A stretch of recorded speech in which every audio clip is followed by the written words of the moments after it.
అంటే ఒక ఎంటర్‌ప్రెన్యూర్ గా నేను ఇన్కమ్ తీసుకోవడం కాదు, లక్షల ఇన్కమ్ 2 లక్షలు, 2.5 లక్షలు, లక్ష పైన. ఇప్పుడు ఇక్కడ కూర్చున్న మేడం కూడా ₹1,00,000 ఇన్కమ్.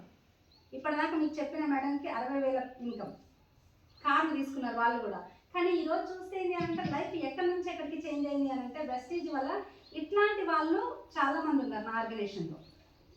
కానీ ఇలాంటి వాళ్ళకి ఇప్పుడు బయట మీరు ఒకసారి ఆలోచించండి, ఏదైనా ఒక బిజినెస్ అయినా జాబ్ అయినా ఒకరిని తొక్కితే ఇంకొకరు పైకి వస్తారు.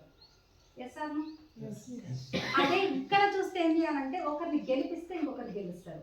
ఇప్పుడు మిమ్మల్ని గెలిపించిన అనుకోండి నేను గెలుస్తాను. కానీ అట్లయినా ఇప్పుడు కొంతమంది ఎలా ఉంటారు అని అంటే, చాలా మంది ఆలోచన ఎలా ఉంటుంది అని అంటే, అరే నేను తీసుకుంటే మీకు ఎన్ని డబ్బులు పోతాయేమో.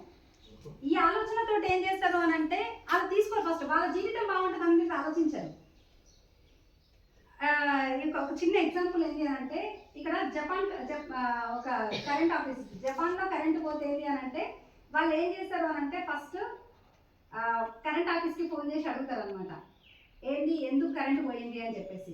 అదే అమెరికాలో కరెంట్ పోయినప్పుడు ఏంటి అని అంటే కొంచెం అడ్వాన్స్డ్ టెక్నాలజీ వాళ్ళు కాబట్టి వాళ్ళు ఏం చేస్తారు, ఫస్ట్ వాళ్ళు ఇంట్లో ఫ్యూజ్ చెక్ చేసుకుంటారు, మన ఇంట్లో కరెక్ట్గా ఉందా లేదా అని చెక్ చేసుకున్న తర్వాత కరెంట్ ఆఫీస్కి ఫోన్ చేస్తారు.